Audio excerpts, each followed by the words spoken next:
Iced tea imported from England. Towels imported from Spain. Fuck, what is it? Is it lifeguards? No, it's not lifeguards. What is it? Something imported from Turkey. And Turkey imported from Maine. Fuck. Let me tell you something. That lyric, I'm sorry, but the second I heard that, I remember I immediately had it memorized.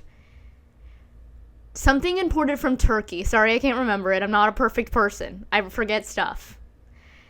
Turkey, the flip from something from using it as a country and then immediately using it as the meat is genius. And Turkey imported from Maine. That's a huge aspect of music, actually. Is like, it's not even about if you sound good. It's just like almost if the sound is pleasing to the ear. Is the person singing making interesting vocal choices? And Amy Poehler once said that her favorite singer is Jack Black. And Jack Black is a perfect example of like, he has a great voice. He's a great musician, truly. He has a understanding of rock music and a love and a passion. Like, I literally look at him as like a historian of rock and roll music. And it's almost like he's not even his vocabulary is such a part of him, and the way that he says words in strange ways is like, even if he's telling like a very emotional story, he'll use that within the telling of the story. He's like one of a kind. He's one of a kind, but it's so authentic. That's really what it is Jack Black he is the best singer in the world. He is kind of better than every other singer because the way that he sings is using different vowels or different things that are pleasing to the ear. It's usually singers in like one or two songs will say a word a strange way, but normally they'll say it on the normal way. And can I just say something? And this is actually something that I've never been able to crack, and it freaks me out, and I hate it. Americans, people who talk American, sing in an American accent. English people sing in an American accent. Like Harry Styles sings in an American accent. And yes, sometimes when they're like talk singing, they slip back into their English accent. But literally, if they are singing, for the most part, they're in an American accent. That doesn't make any sense. Like Maddie Healy sings with a British accent. Adele sings with a British accent. But like most of the singers from the UK, like you don't know that they're British because they sing in an American one. That doesn't make any sense. And these are the questions. These are the great questions of like, what the fuck is going on? Whatever's happening isn't normal. And that is literally a specific example of why. That's why the Mandela effect, there's no explanation for why the Mandela effect happens, right? Like any explanation that's not based in science or like memory or whatever is normally a conspiracy theory that's like during those moments of like when the Bernstein Bears were called the Berenstain Bears and crap like that.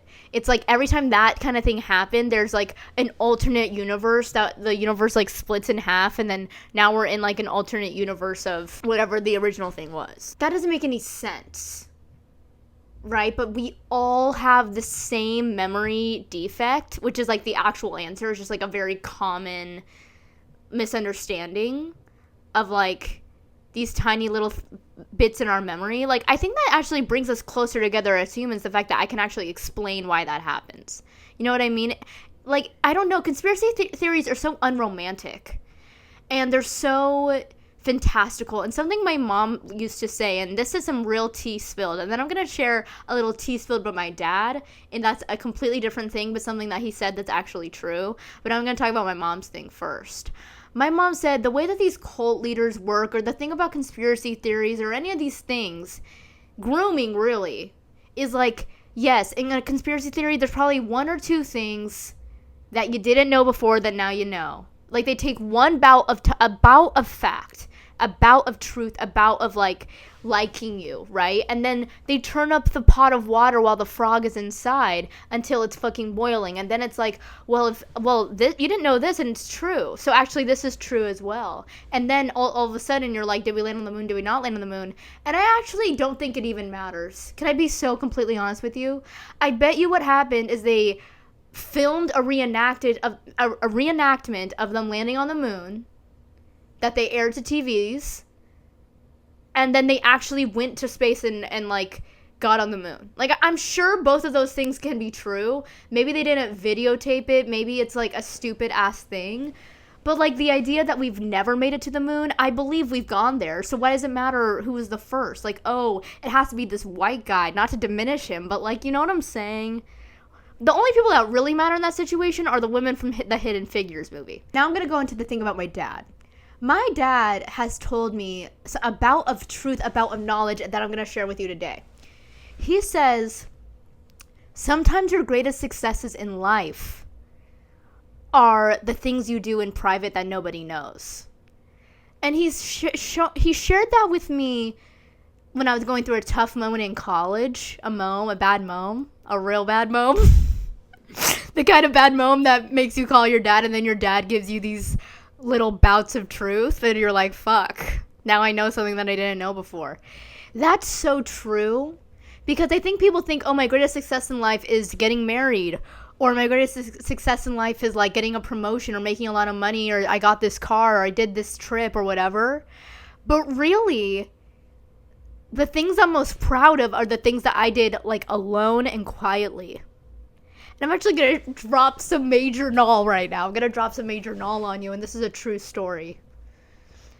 When I was like 16, my first job I ever had, besides like babysitting and stupid shit like that, was I was a lifeguard.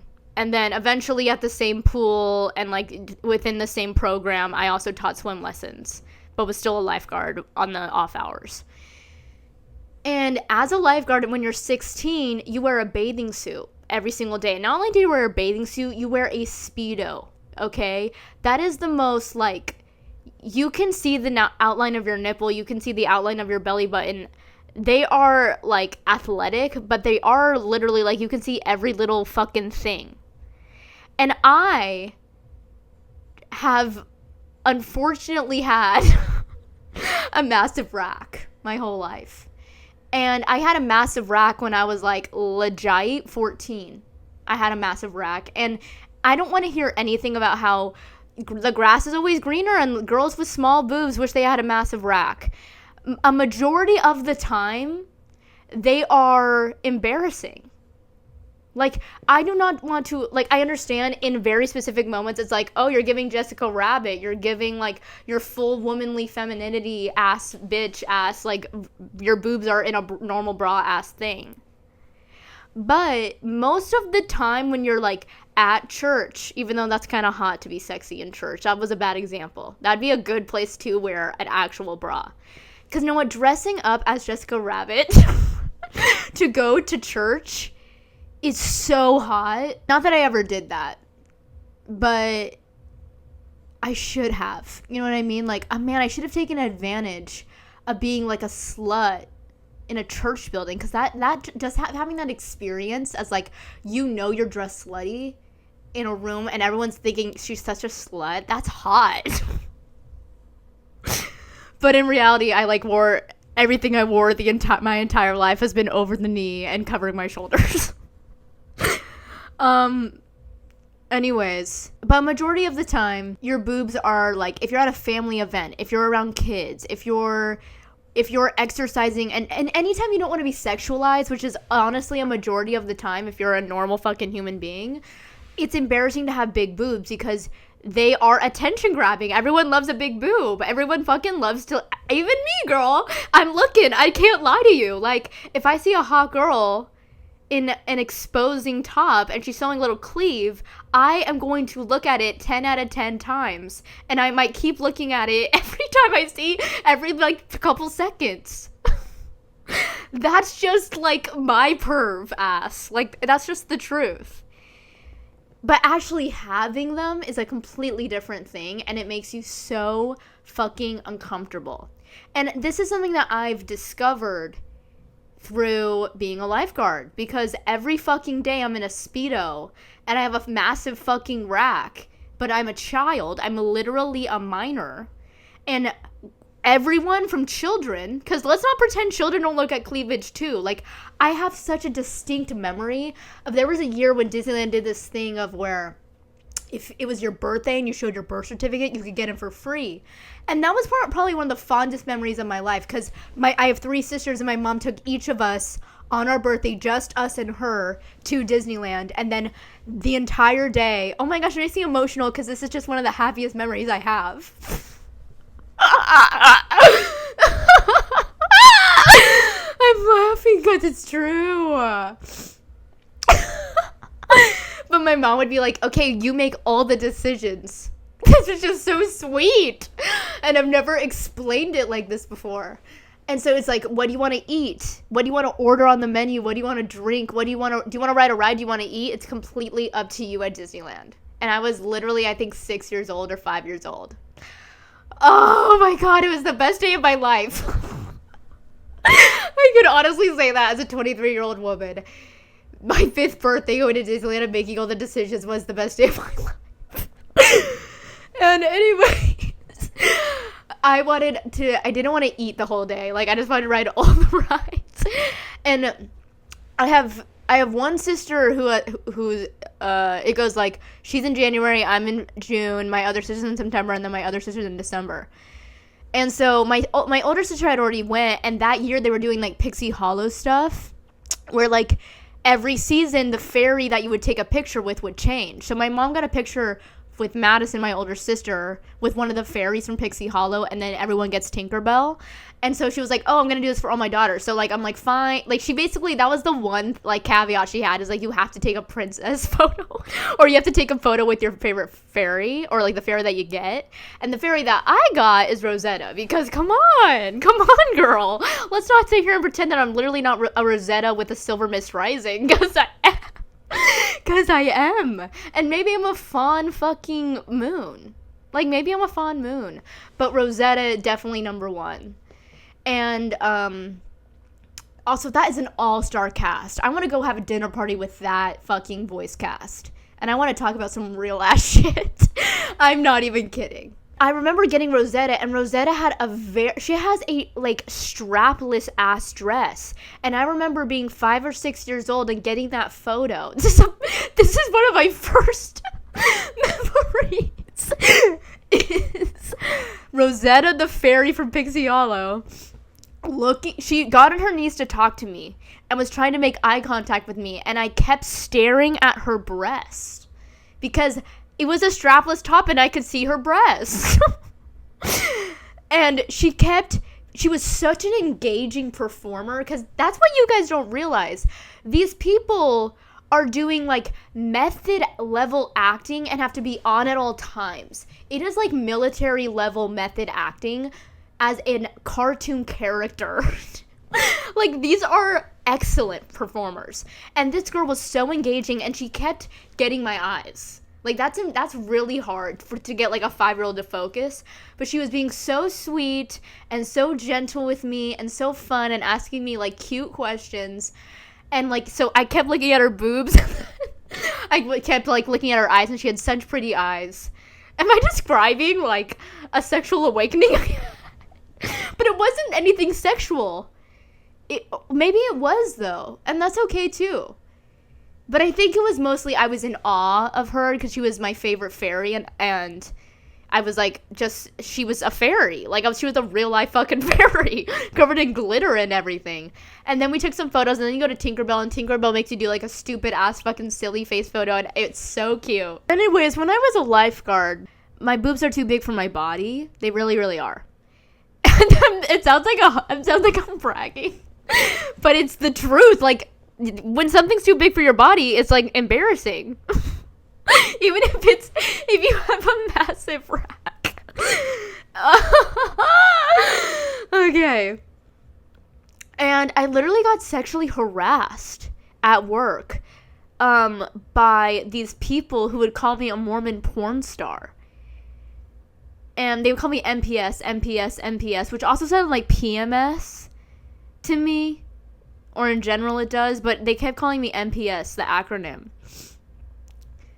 And there was a moment where it was a night shift, and I was the only girl, and all of them were like behind me because we were closing up, and they were all laughing, and one of them was like, yeah, she was such a bitch today. And then one of them, they were all laughing and like pretending to like hold boobs in their hands, like jostling like fake boobs in their hands. Maybe I'm over exaggerating a little bit, but it felt like that. Like they all were talking about me and my boobs. So maybe that didn't happen. Maybe it was just a frivolous comment of like, yeah, she was being such a bitch, and then someone said MPS and they all were laughing about it. That's probably what it really was, but that was what it felt like. And and it was so uncomfortable, and so like I have never wished more that I did not have these things. You know what I mean? Like, I don't think this is a sexy, hot moment. This is, like, embarrassing. And I don't want to be sexualized. And I'm being sexualized because this is how my body is. And it's honestly, you just feel embarrassed. I don't know how a better, more eloquent way to describe it. But that was just such the overwhelming feeling is, like, it's like the Carrie throwing the period or the bloody tampons at her. It's like, that's kind of what it is. You know what I mean? It's just like the thing you're most embarrassed about is the thing that they're picking on. And it's like, there's a level of there's danger. You know what I mean? So it's like the ultimate fear happening in real life. And I just like, that's just like the downside of having big kahunas. But Jessica Rabbit is fun to be once you're like more in touch with your body and your sexuality. It's easier to be Jessica Rabbit. But in church, I had the mentality of like, I just want to fucking shut these effers down. And I would wear a sports bra until I started wearing a binder. And if you don't know what a binder is, a binder is like for trans men. It's like something that really like flattens your body out. And the binder is great because you can be literally a size A. And it doesn't hurt. From what I can tell, it's relatively safe for your body, or at least the ones that I'm getting are. And like a sports bra is ugly and often gives you a uniboob, or often it just in general, unless it is some sort of binding situation, it's just like a little bit flattening. But the binder is extremely flattening. Like it makes you look fucking flat, even if you have double fucking D's, which is what I have. And I've worn a binder from the moment I discovered it. I've worn one basically every single day of my life, and still do. I'm currently wearing one. And do you know how fucking lucky I feel to have discovered this invention? Because for most of my life, it was like a training bra, and then my boobs immediately grew. And then it was a fucking like bra, and immediately I hated it. Immediately hated it. Immediately hated it. Immediately hated it. The only thing I would feel comfortable in was a sports bra. Because I also just, I hate the feeling of like something jiggling. Maybe it's like I have a fat phobia issue or something. But like the idea of something jiggling when you walk just turns me off. I want to like, this is gonna sound fucking stupid, but you gotta know what I mean. Like my bahungas are so bouncy big that when I walk, they jiggle. And there's not a moment of my life, unless I'm literally bathing myself, that I'm not wearing a bra.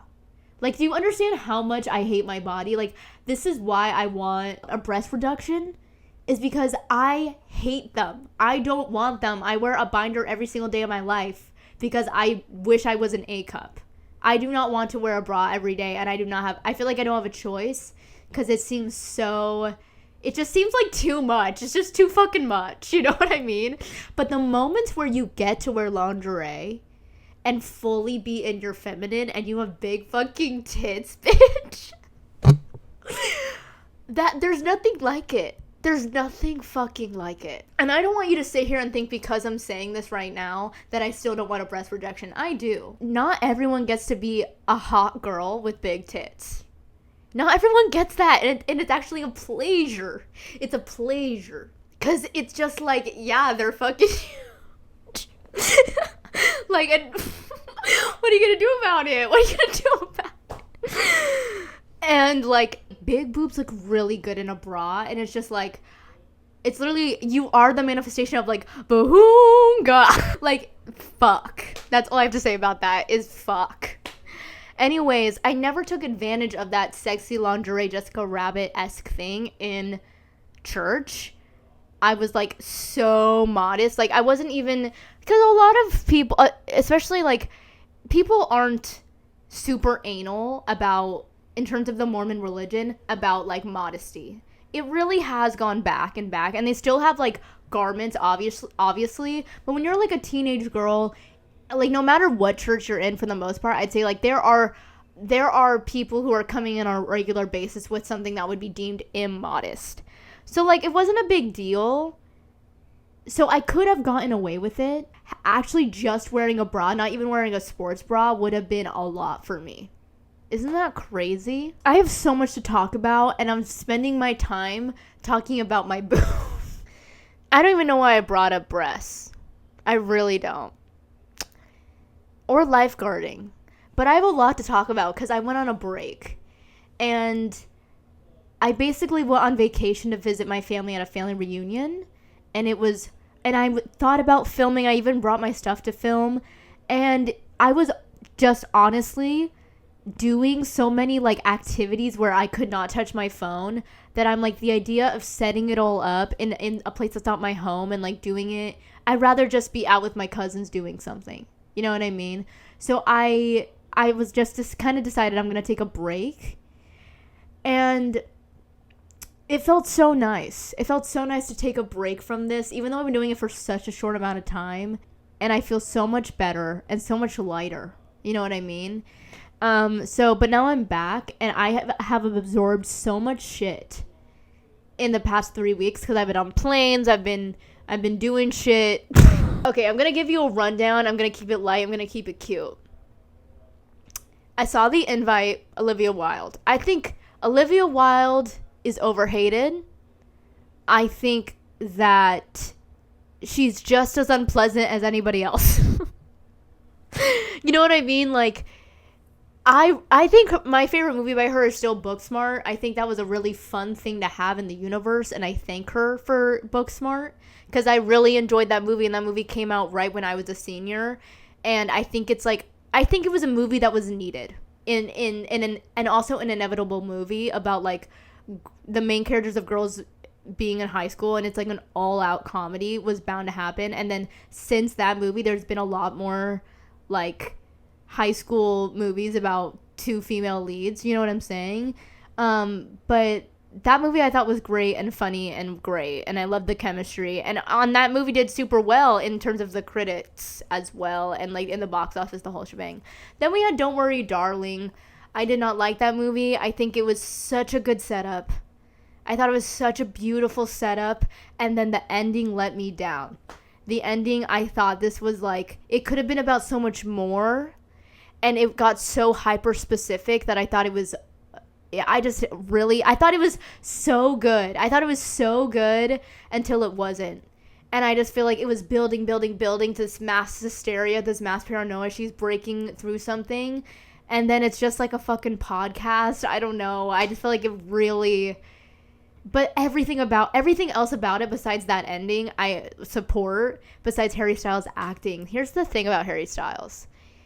He's a beautiful musician, and he's an okay actor.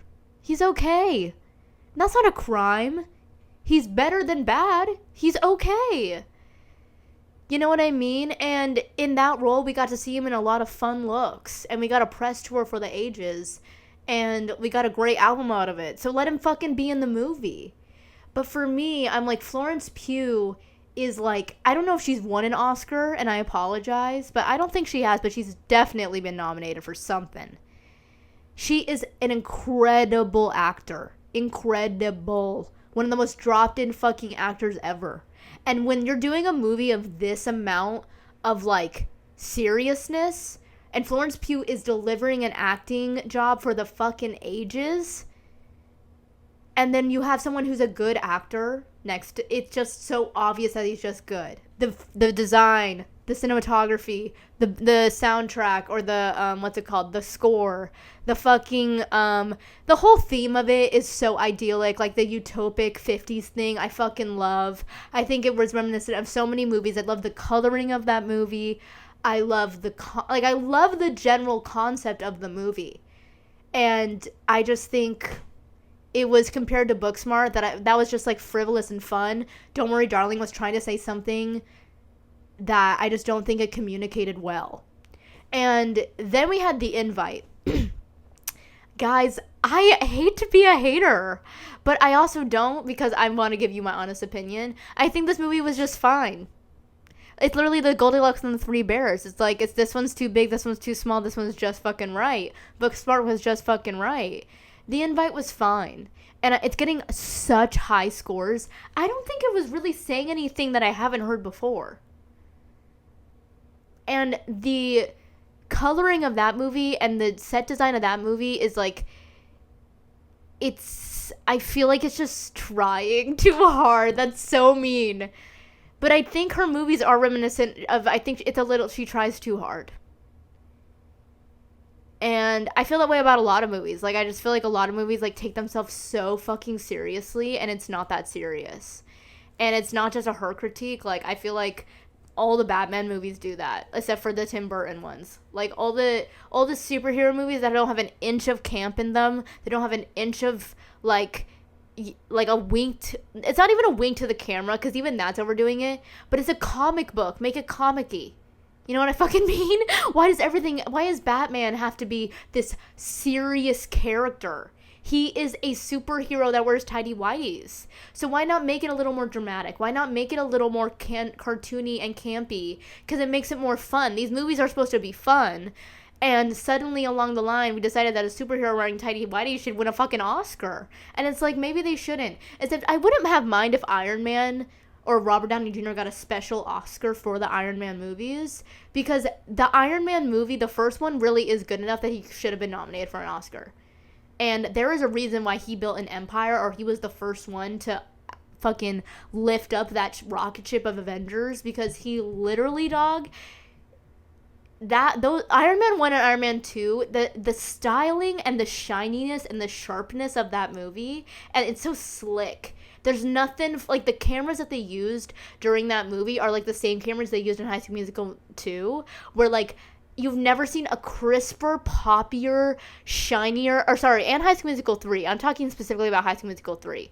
The coloring in Iron Man and the coloring in High School Musical 3 are both so sleek and shiny and fucking, like, sharpness turned all the way fucking up. Like, it is more than visible. It's like 20/20 vision in a style. It's so clear. You know what I'm saying?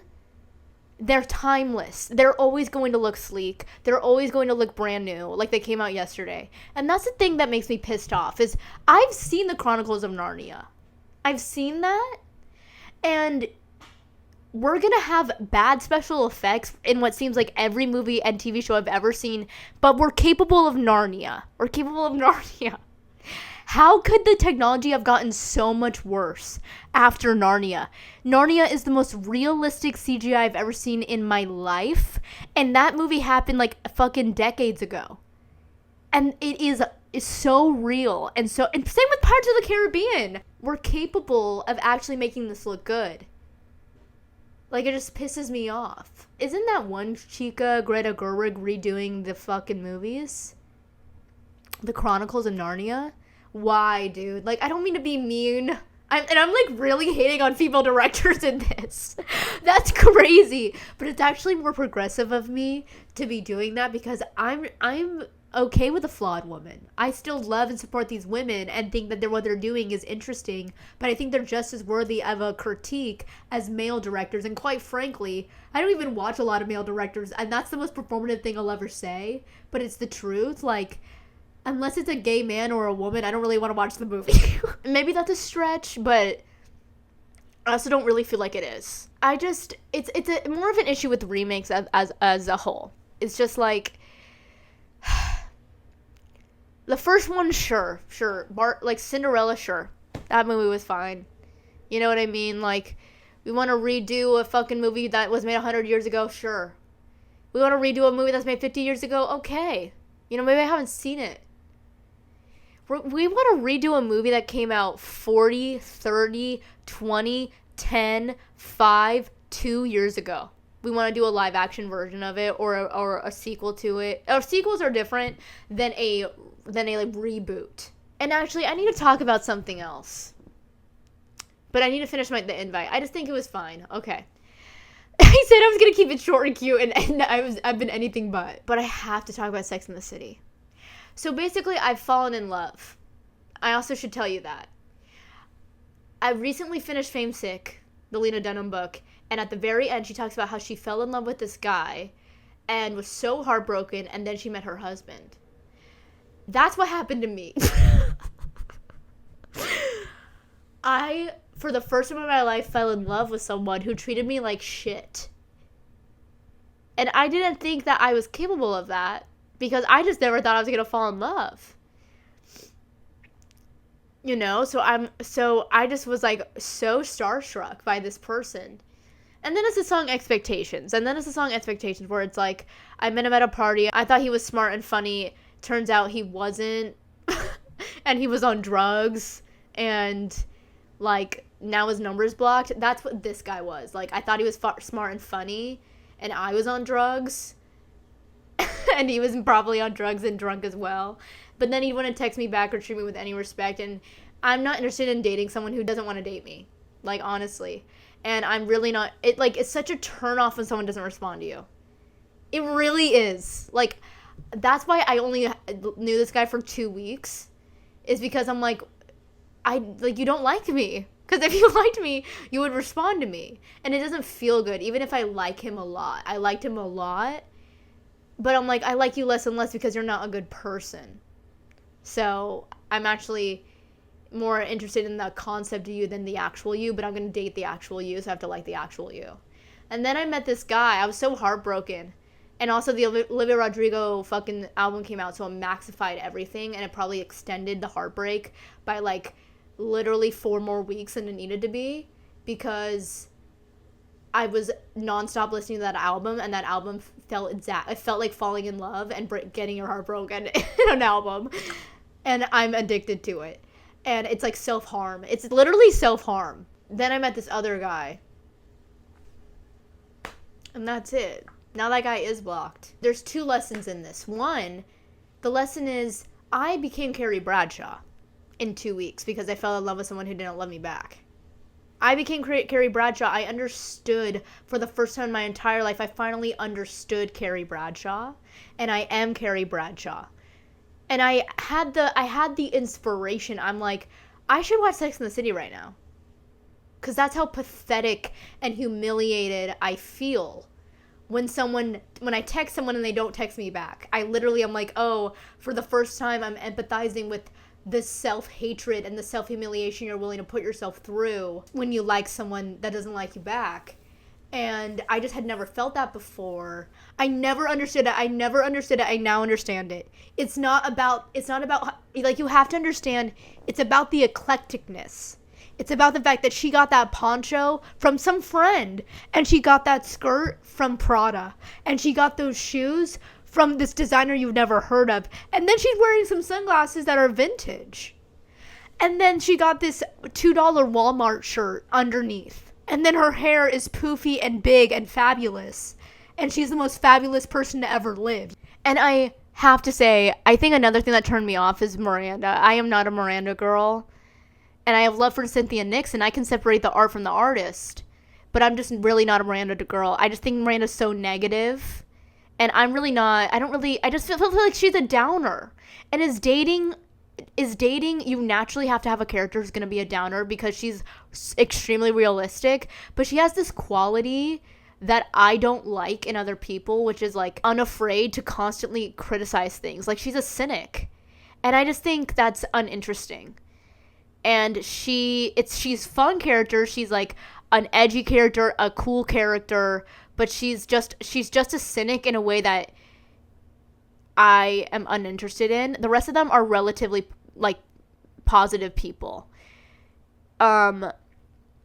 So I am Carrie Bradshaw. Like, every single thing about her is me. I am a Carrie Sun. I'm a Samantha Moon, and I am a Charlotte Rising, and that's just me, and that's just my truth. And I also think it's important to mention that I had the Sabrina Carpenter album, Man's Best Friend, and I saw a TikTok that said that that is the album version of Sex and the City. It's like the exact same vibe. And I listened to that album, and while I've never been in a situationship before, that's just like I couldn't be in a situationship. Through that album, she did such a great job of articulating what a situationship was and the push and pull and the difficulty of like, you know, like loving someone but then they treat you badly. She articulated it in a way that's like, I've never experienced this, but now I can understand it. And then I heard that and I'm like, oh, interesting. I've never thought about it that way with Sex and the City. I just look at Sex and the City as like, this is a humiliation ritual. This is an exact example of what not to do. Immediately when I tried to watch the first season, I was so turned off by Mr. Big from the second you fucking meet him. I think he's uncharming. I think he's a horror movie in a character. But it's not really about Mr. Big. It's about what he represents. All he represents is this like, is just someone that you love that doesn't treat you well. That is what Mr. Big is. So of course, a person who's never been through that is looking at that like, why would she publicly humiliate herself and ruin her life for some piece of shit who doesn't like her? Now I understand what it's like, and I completely understand the show, and I'm like, it's not really about Mr. Big. It's just about what he stands for, and that's really what all these women are. All these women are different, you know, perspectives of a conversation about dating, and that's what their entire characters are. Is every single character is like, what if you looked at this from a work perspective? What if you looked at this from a sex perspective? What if you looked at this from a romantic perspective? And then there's Carrie trying to navigate it all. I just completely understand the show, and I really do think it's the best show of all time. And that's how crazy, that's the thing is, I really do think age is just a number, and not in a pervy way, but in a way of just like, I think sometimes you age because a ton of stuff happens at a single time, and you jump from the maturity level of like a teenager to an adult. You know what I mean? And that can happen all at once. And these last 2 weeks of understanding the Carrie Bradshaw humiliation ritual of loving a man that doesn't love you back, I've understood that and fallen in love and believe in true love. In a cosmic way. I understand deep true love now.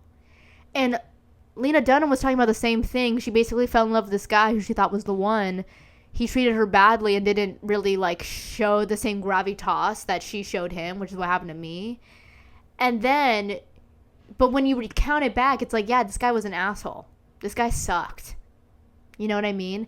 And then that's what they mean when you do something when you least expect it. Like for me, I was like, you go through your biggest heartbreak, and that's right when you fall in love with someone else.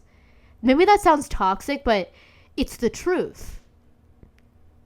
And I'm so absolutely in love with this guy. I'm in love with him. And we have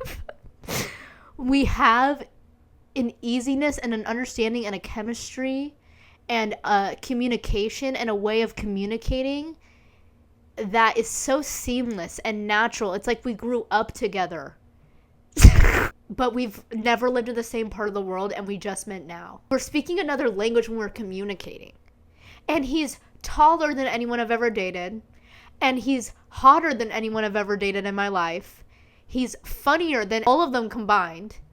And he's smart and ambitious and has like a huge passion for politics and the same opinions as mine.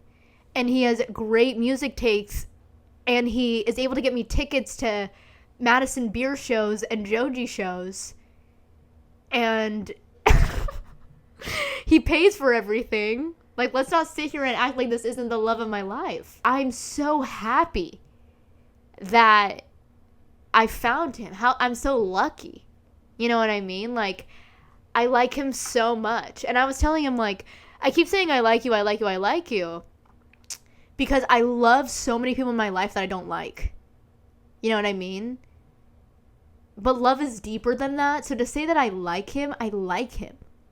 Like, I want to be his friend. Here's what's crazy is Jim and Pam are the true love story. It's Romeo and Juliet, and it's Jim and Pam from The Office. I feel like Pam, and I feel like he's Jim, because what that archetype of a love story is like, the world is crazy, and then you can look at someone who is like, this is crazy, right? And everyone else thinks it, like, that's what it feels like to be in love. And it's like someone to like validate you and be like, everything that's happening is crazy, right? And they're like, yeah, this is crazy. That is the Jim and Pam relationship. Is they're the only sane ones in an insane circumstance or insane experience. Anyway, that's how I feel with him, and he makes me feel like Pam from The Office. And I feel like he's Jim from The Office, and I just feel like our relationship is just a bunch of inside jokes, and there's nothing better than that. And I'm in love with him. And I'm not about to sit here and act like he's not completely in love with me. I got this boy wrapped around my fingy. Are you crazy? Like, what? This boy loves me. And it's actually really important that the guy that, like, for any relationship to work, the guy has to like the girl more. And maybe that just means you like each other in different ways. You know, maybe that's all that means. But I know that, like, I'm fulfilling his dream. and in many ways, he's fulfilling my dreams. But I'm really, like, in every single way, in every single form, in every single way. And, like, he's mesmerized by me. And, like, that's the only relationship I'm really interested in being in. Is, like, I want to be mesmerized by you. And I think he's more mesmerized by me than I am with him. I know he is. So, we're chilling like a Ville. I also saw a movie called Maddie's Secret. And maybe I'll end on this because I have no idea how long I've been talking. Maddie's Secret is the best movie ever made. Similarly to Sex and the City, I discovered that Sex and the City is the best movie ever made and best TV show ever made. But Maddie's Secret, I knew it was going to be the best movie ever made before I saw it. And then I saw it and I'm like, yeah, this is the best movie ever made. And being a huge John Early fan and remember seeing because he films it in his own apartment. And the same apartment that he did, like, the 73 questions video in, and, like, he's done other videos in, to see it movie-fied, it makes you feel so much closer to it because it's his actual home. And it is, like, an extremely deeply funny movie. It's the funniest movie ever. It's so good. And the reason I love John Early, similar to the reason I love Olivia Rodrigo, these are my two, like, if I could invite them to a dinner party, if I could say, who am I, and explain it using, like, artists, I would use these people. As Olivia Rodrigo and John Early pull from references that are my favorite references. And that's really what it is like, John Early is pulling from Showgirls. He's pulling from, there's a HBO documentary called Thin. And it takes place in a real eating disorder hospital, like a rehab for eating disorders. It's called Thin, and it's so eye-opening. It's such a good documentary, and in it, it's an all-female ward. I don't know if you call it ward. It's an all-female situation, and in it, you see, like, the girls kind of form these little cliques. I'm so sure that he watched that documentary and used it as a reference, because in it, there's, like, these 3 girls that kind of break the rules and, like, are smoking cigarettes and go get tattoos while they're in it. And it's beautiful because they form this beautiful friendship and kind of trauma bond and, like, connect on this grand level. Like, you love these women. And they get kicked out because they broke the rules. And yeah, maybe they were a little bitchy along the way, but no harm, no foul. Like, you know what I mean? Like, ultimately they were just, like, being, like, bonding over, like, hating the rules. They're all kicked out, but they're kind of treated as, like, this, like, trio of bad apples in the bunch. And people are like, we're here to actually change our lives. And you guys are treating it like a joke. Like, I also can understand that perspective. And so, in it, it's kind of this, like, thing that I recognized in Maddie's Secret of, like, there's a straight up trio of girls at this eating disorder rehab that like were acting similarly to the girls in that documentary. So I wonder if he's seen that. And I feel so strongly that it was a reference for this film because I just totally exactly knew what he was pulling from. And also, Pat Regan is in this movie. I loved Kate Berland's character. I think that is such a genius character. And I already want to rewatch the movie. I already want to go and see it again. John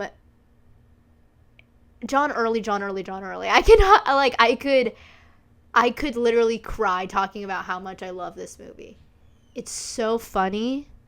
And it's also like a movie that, like, the topics of the movie are like things I've never seen before. I just love the topic. And I love that it's different than anything I've ever seen before, but I also know exactly what the references are. My exact favorite type of humor is John Early. And all of the people in this movie are so good. And the lighting in it is good. The way that they use music and the opening scene and every stylistic choice, it's just the best movie I've ever seen, you guys. It's the best movie I've ever seen. And I'm not gonna be honest with you, I don't know if this movie's for everybody. I don't necessarily think that if I took my dad to see it, he would necessarily understand it. But it is meant for me. He made this movie, and he's like, I don't know what's gonna, the people who will find this movie and will love it forever. And that's exactly, he made it for me. And I just feel so lucky to live in a time when John Early is alive and he's currently creating. And I need so deeply in my heart to see a Vicky movie, because that is the funniest character, and the realistic dropped in drag he's doing, which he also does in Maddie's Secret, which I think is such a smart choice. He's giving it a dropped in real performance of a real girl, Maddie. Like, it is realistic, extremely realistic. You would think you're talking to a girl in front of you drag. And it's real character work.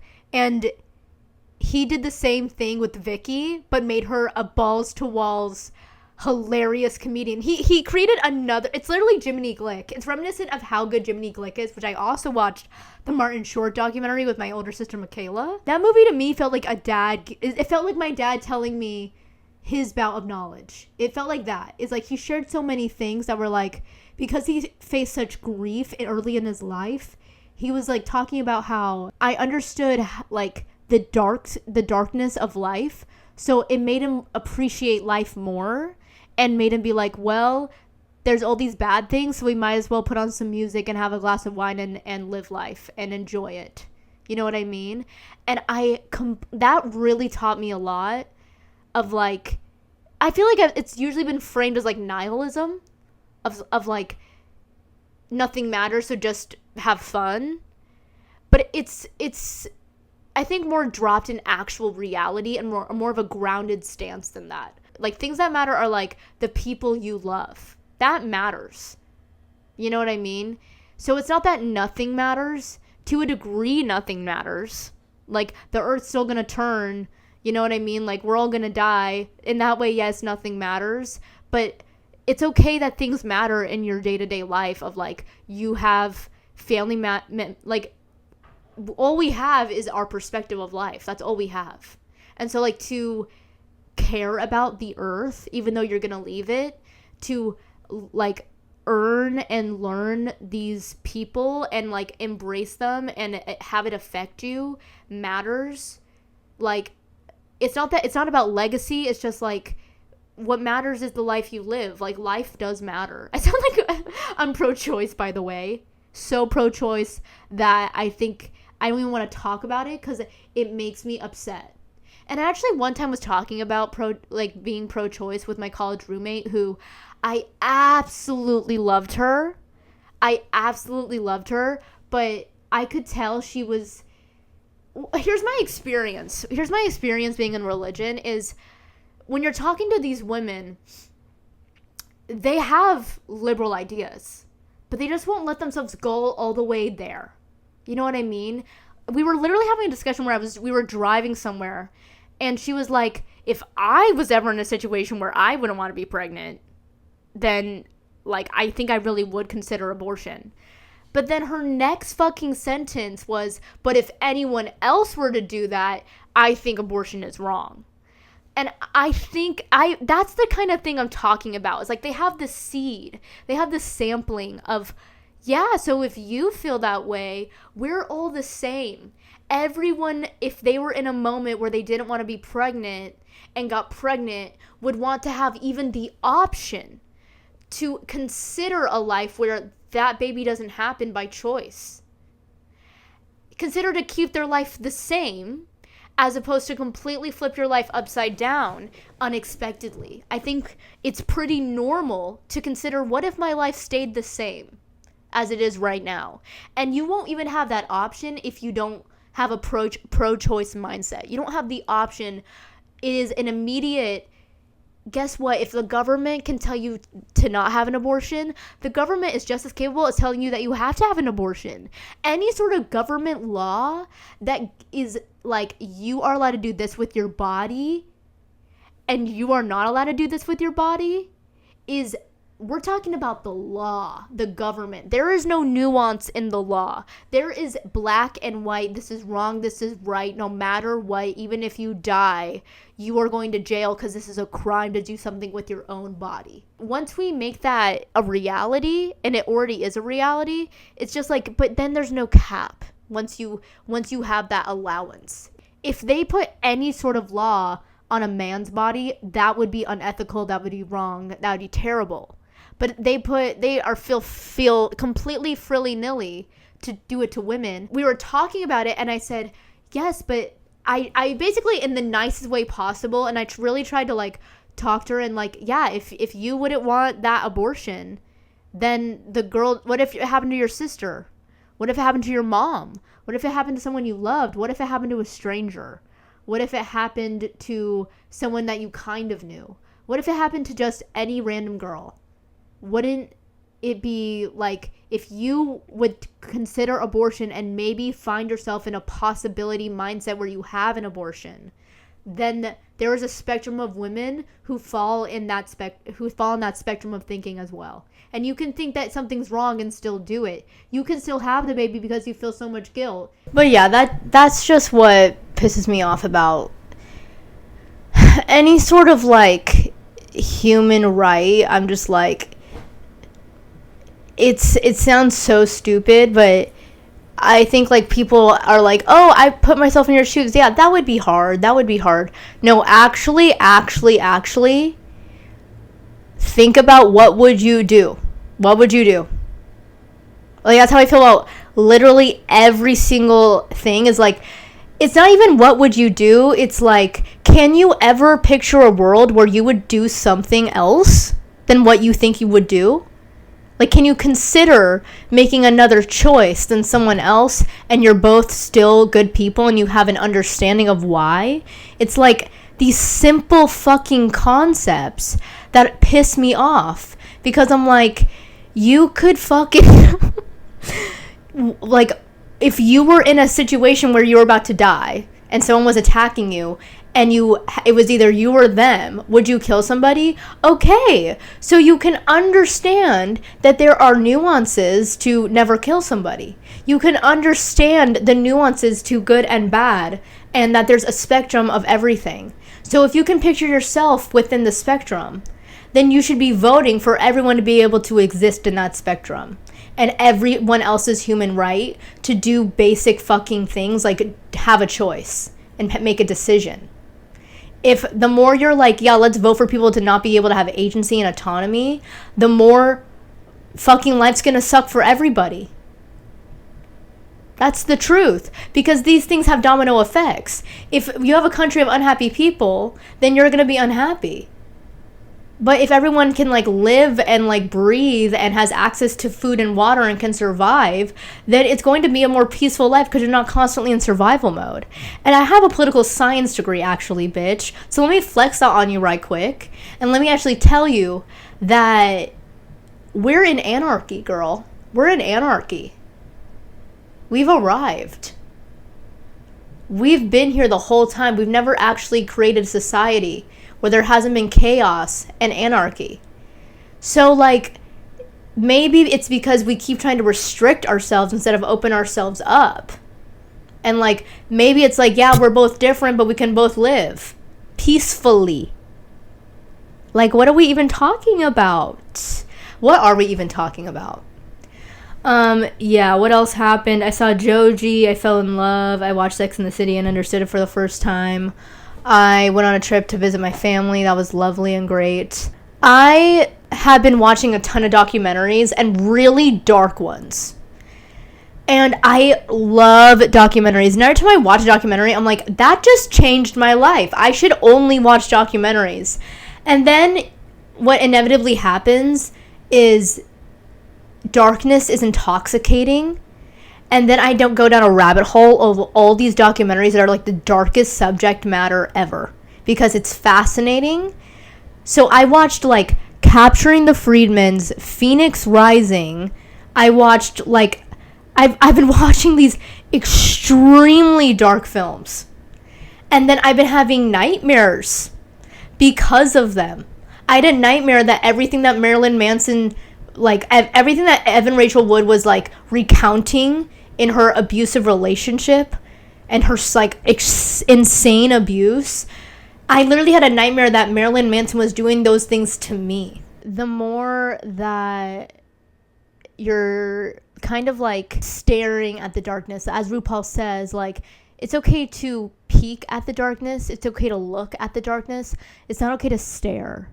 And that's what documentary watching does to me, is it makes me stare at the darkness, and then it like rots your life because you're constantly in a cloud of darkness, because you're constantly thinking of the worst things possible. And that just seems like what is going to happen, because everything that is currently happening in the world is so fucking dark all the time. But that's why it's important to counteract that with the lightness, which is kind of what Marty Short was talking about. And kind of what Maddie's Secret is all about, is taking something extremely dark and it's making it more approachable because it's making it funny.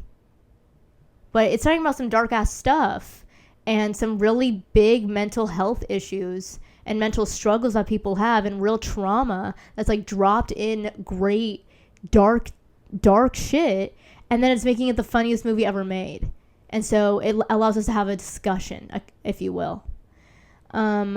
Anyways, I need to go because clearly my camera keeps turning off because I'm out of storage. But I missed you. I really did miss you. I love you. And I trust you. Do you trust me?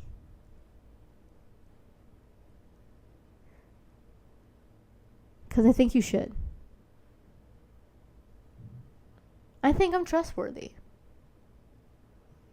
But that's not really something that you can decide for yourself. That's something that people should describe you as. You know what I mean? I feel like you can't be like, I'm trustworthy. It's like, I don't know. Do you think I'm trustworthy? Tell me. What do you think? Do you think I'm trustworthy? I'm gonna go to a party tonight with my friends and with my fucking hot piece of ass. And I'm excited. So, I love you, I missed you, and bye.